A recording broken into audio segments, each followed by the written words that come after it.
దావూద్ ఇబ్రహీం ప్రపంచ most wanted నేరస్తుల జాబితాలోనే 3వ స్థానంలో ఉన్న కరడుగట్టిన ముఠా నాయకుడు.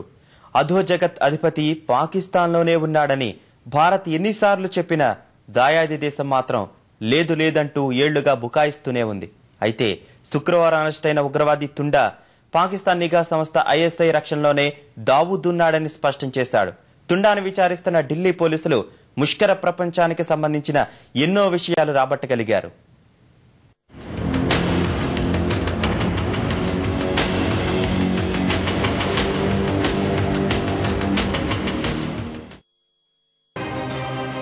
పాకిస్తాన్ కపట బుద్ధి మరోసారి బయటపడింది.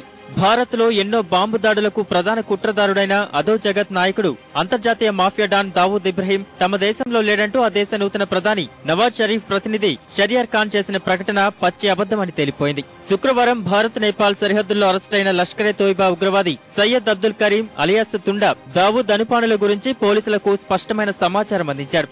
దావూద్ కరాచీలోనే ఉన్నాడని స్వయాన పాకిస్తాన్ నిఘా సంస్థ ఐఎస్ఐ అతడికి రక్షణ కల్పిస్తోందని తెలిపాడు.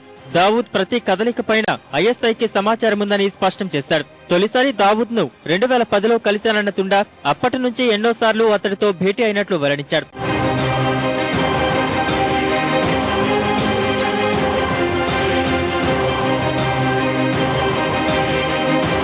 కేవలం దావూద్తోనే కాక భారత్ కు వ్యతిరేకంగా కుట్రలు చేసే ప్రతి ఒక్కరితోనూ తుండా సత్సంబంధాలు నెరిపాడని ఢిల్లీ పోలీసుల విచారణలో వెల్లడైంది.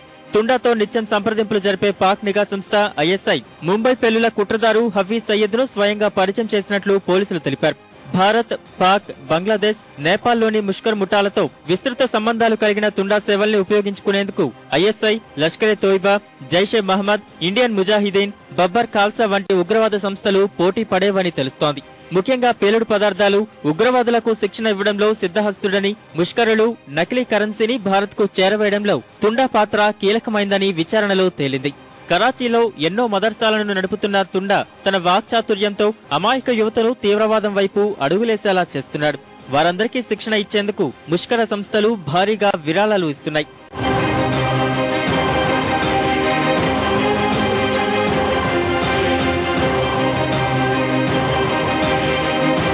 తుండా అసలు పేరు సయ్యద్ అబ్దుల్ కరీం. అయితే పేరు మార్పు వెనుక గల ఆసక్తికర కారణాలను ఢిల్లీ పోలీసులు వెల్లడించారు. పేలుడు పదార్థాల రూపకల్పనలోనూ నిష్ణాతుడైన తుండా తన 12వ ఏటనే బాంబుల తయారీ పట్ల ఆసక్తిని పెంచుకున్నాడు. ఓ చిన్నపాటి బాంబును తయారు చేస్తుండగా చేతికి గాయమైంది.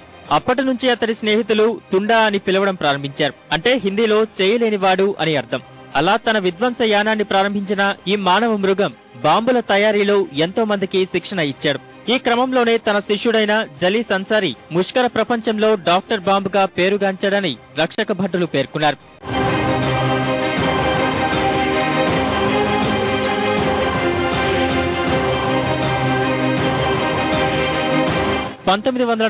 లో ఢిల్లీలో జన్మించిన తాను ముంబైకు వలస వెళ్లి అక్కడ బట్టల దుకాణం నడపడంతో పాటు వండ్రంగి పని చేసినట్లు తుండా తెలిపాడు.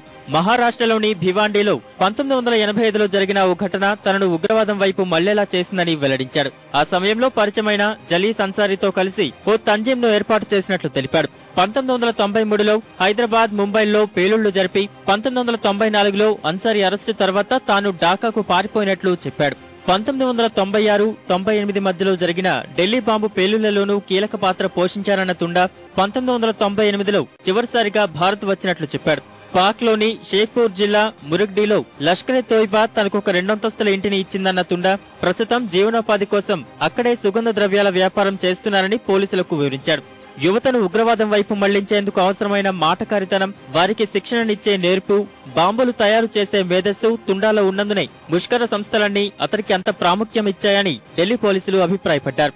ఇటీవల పట్టుబడ్డ ముంబై పేలుళ్ల పాత్రధారి అబూ జుందాల్ కంటే తుండా దగ్గర ఎక్కువ సమాచారం లభించే అవకాశముందని విశ్వసిస్తున్నారు. ఇలాంటి ఓ వ్యక్తి ఇన్నేళ్ల తర్వాత భారత్ కు తిరిగి రావడం వెనుక ఏదో భారీ కుట్రే ఉండి ఉండొచ్చని పోలీసులు భావిస్తున్నారు. ఆ దిశగా విచారణ సాగిస్తున్నారు.